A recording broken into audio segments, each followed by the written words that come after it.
నీలాంటి వాళ్ళు నాలాంటి వాళ్ళు వచ్చినా రాకున్నా గల్ఫ్కి చీమల్లా లేబర్ వర్కర్స్ వస్తూనే ఉంటారు. అప్లో అనేది ఆగదు, వాళ్ళు రప్పిస్తారు, ఇక్కడ ఉన్న వాళ్ళు రప్పిస్తారు. అటువంటి దద్దమ్ములు ఇక్కడికి రావద్దు. కష్టం చేయలేము అనుకున్న దద్దమ్ములు ఏమైనా ఉంటే ఇక్కడికి రావద్దు. హాయ్ గాయ్స్, నేను మీ గల్ఫ్ గాయ్ వచ్చేసాను ఈరోజు కొత్త వీడియోతో మీ ముందుకి. Let's start our video. కువైట్కి వచ్చిన వాళ్ళందరూ డబ్బులు సంపాదించడం లేదు, కొందరు మాత్రమే డబ్బులు సంపాదిస్తున్నారు. ఇది నా స్టేట్మెంట్. ఎవరు సంపాదిస్తున్నారు అంటే ఎవరైతే కష్టపడి శ్రమించి పని చేస్తున్నారో వాళ్ళు మాత్రమే డబ్బులు సంపాదిస్తున్నారు. రెండో రకం వాళ్ళు ఉంటారు. వీళ్ళు కువైట్కి రాగానే పని చేశాము, కష్టపడిపోయాము అనుకుంటారు. ఇలాంటి వాళ్ళల్లో 1% కూడా ఓపిక అనేది కనిపించదు.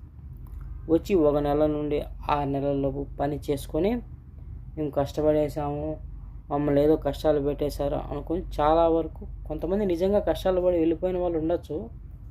కానీ కొంతమంది కావాల్సిన కష్టాలు లేకుండా కానీ కష్టాలు ఉన్నాయని చెప్పుకొని ఇంటికి వెళ్ళిపోయే వాళ్ళు కొంతమంది ఉన్నారు. అలాంటి వాళ్ళ వల్ల ఇక్కడ చాలా కష్టాలు ఉన్నాయనుకొని రావాల్సిన వాళ్ళు కూడా రాకుండా ఉన్నారు. కష్టాలు ఉండి కూడా కష్టాలు సాధించడానికి వాటిని తీర్చుకోవడానికి ఓపిక సహనం ఉన్నవాళ్ళు కూడా అక్కడికి పోయి ఆసాట్లు పడే బదులు ఇక్కడ ఆసాట్లు పడుకుంటే చాలని చాలా కొంతమంది ఉన్నారు. అట్లానే ఇంటికాడనే ఉండిపోతున్నారు.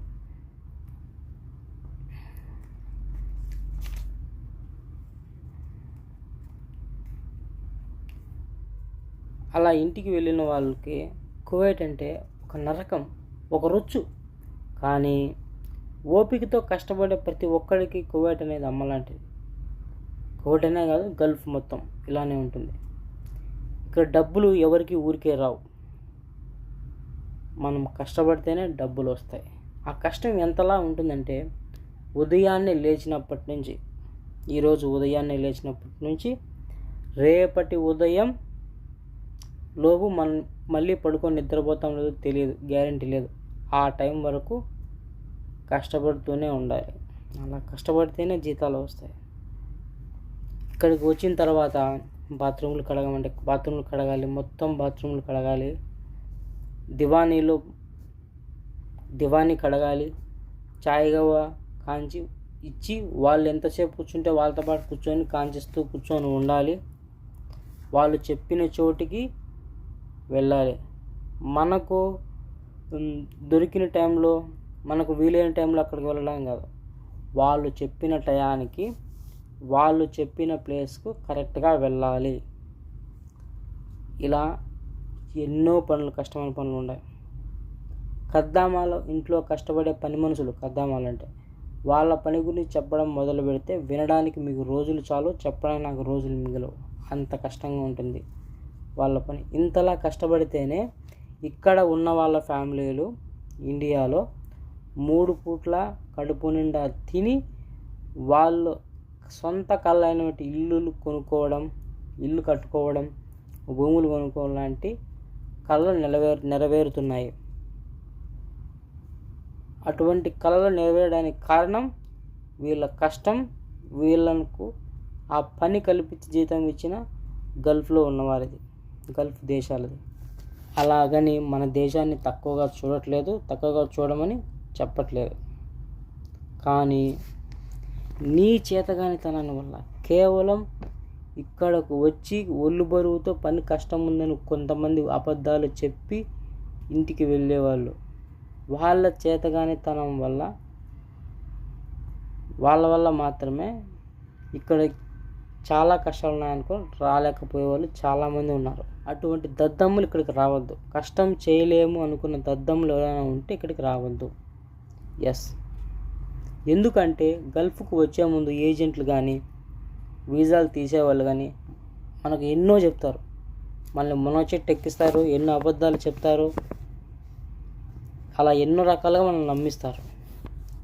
కానీ నువ్వు ఇక్కడికి వచ్చే ముందు నువ్వు ఏ పనికి వచ్చినా ఇక్కడ వచ్చాక కష్టపడాల్సిందే. కూర్చోబెట్టి ఎవరికి జీతాలు ఇవ్వరు. ఇక్కడ నువ్వు ఏ పని అయినా కానీ కష్టంతోనే జయించుకుంటావు. The oldest religion of the world Sanatana Dharma అనేది మన భారత జాతికి నాంది పునాది. అలా అయినప్పుడు అందులో కష్టే ఫలి అన్నారు, కానీ సుఖంగా ఉండి జీవితాలు దుబ్బేయి అనలేదు. నీకే ఇది కూర్చొని సీరియస్గా వీడియో చూస్తున్నావు కదా, నీకే ఇది. నీ జీవితంలో నీకు వచ్చిన లేదా రాబోతున్న కష్టాల కంటే గల్ఫ్లో నువ్వు పడే కష్టాలు సముద్రంలో నీటి బిందువు లాంటివి. నువ్వు ఇండియాలో చూసుకుంటే ఒక మనిషికి సగటు ఆదాయం రోజుకి 300 నుండి 2000 దాకా ఉంది. ఒక మధ్యతరగతి వాడి ఆదాయం కంటే బిలో మధ్యతరగతి వాడి ఆదాయం ఇంకా తక్కువ. నెలకు 10,000 రూపాయలు కూడా అతనికి గగనం. నాకు డబ్బులు ఉన్నాయి అనుకునే వాళ్ళు రావాల్సిన అవసరం లేదు ఇక్కడికి. నేను డబ్బులు ఉండి కార్లలో తిరుగుతూ త్రాగుతూ ఉండే అప్పర్ మిడిల్ క్లాస్ వాళ్ళ గురించి మాట్లాడడం లేదు, ధనవంతుల గురించి మాట్లాడడం లేదు. మన దేశంలో ఒక భార్య, భర్త, 2 పిల్లలు, అలాంటి ఒక చిన్న కుటుంబం బ్రతకడానికి నెలకు 10,000 నుండి 20,000 వాళ్ళ ఖర్చుకు కావాలి. అది కూడా వాళ్ళు నివసిస్తున్నటువంటి ఏరియాను బట్టి వాళ్ళకు ఖర్చులు ఉంటాయి. అంటే 10,000 నుండి 20,000 వరకు ఎంతమంది సంపాదిస్తున్నారు? ఇప్పటికీ పచారీ కొట్లలో, చిన్న చిన్న అంగళ్ళల్లో 5,000కు 6,000కు పని చేస్తున్నవారు చాలామంది ఉన్నారు. రోజులో 2 పూటలు తినని తండ్రి, 1 పూట తినని తల్లి కలిసి వాళ్ళ పిల్లలకు ఆ డబ్బు ఖర్చు స్నాక్స్కో పాలకో ఖర్చుకు వస్తుందని తినకుండా ఉన్న తల్లిదండ్రులు ఎంతమంది లేరు? స్కూళ్ళలో, కాలేజీల్లో, యూనివర్సిటీల్లో కాపీలు కొడితే కానీ పాస్ కారు, బట్టి పడితే కానీ ర్యాంకులు రావు అన్న సిచ్యువేషన్ని చూసి చిరాకు దుబ్బి డ్రాప్ ఆఫ్ అయిన స్టూడెంట్స్లో ఎంతమంది స్కిల్స్ ఉన్నాయి? వాళ్ళు ఏం పని చేసుకుంటున్నారు? అలాంటి ఎడ్యుకేటర్స్లో డిగ్రీలు పీజీలు చదివి కూడా వాళ్ళ మొబైల్కు ఇంగ్లీష్లో వచ్చే మెసేజ్ని చూసి చదివి అర్థం కాక మళ్ళీ దాన్ని తెలుగులో ట్రాన్స్లేట్ చేసుకొని చదివే వాళ్ళు ఎంతమంది లేరు? మన సొసైటీలో 100 బొక్కలు ఉన్నాయి, అందులో ఒక్క బొక్క కూడా పూర్తిగా పూడ్చలేదు.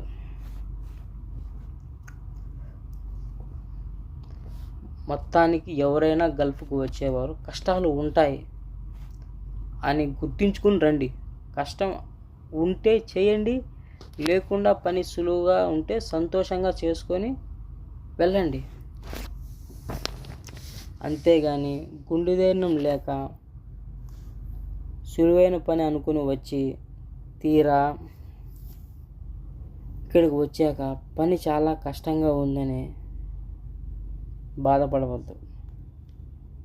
నీలాంటి వాళ్ళు, నాలాంటి వాళ్ళు వచ్చినా రాకున్నా గల్ఫ్కు చీమల్లా లేబర్ వర్కర్స్ వస్తూనే ఉంటారు. ఆ ఫ్లో అనేది ఆగదు. వాళ్ళు రప్పిస్తారు, ఇక్కడ ఉన్న వాళ్ళు రప్పిస్తారు. ఎందుకంటే మన ఇండియాలో మాత్రమే కాదు, చాలా దేశాల్లో ఉన్న ప్రజలకు కష్టాలు ఉన్నాయి, ప్రాబ్లమ్స్ ఉన్నాయి. అలా రప్పిస్తారు కాబట్టే ఇక్కడికి వస్తున్నారు. That is the power of the currency. ప్రపంచం మొత్తంలోనూ దమ్ము, ధైర్యం, తెలివితేటలు కలిగిన ఒకే ఒక్క జాతి మన భారత జాతి. నువ్వు ఏ మతమైనా, ఏ కులమైనా నువ్వు భారతీయుడివి.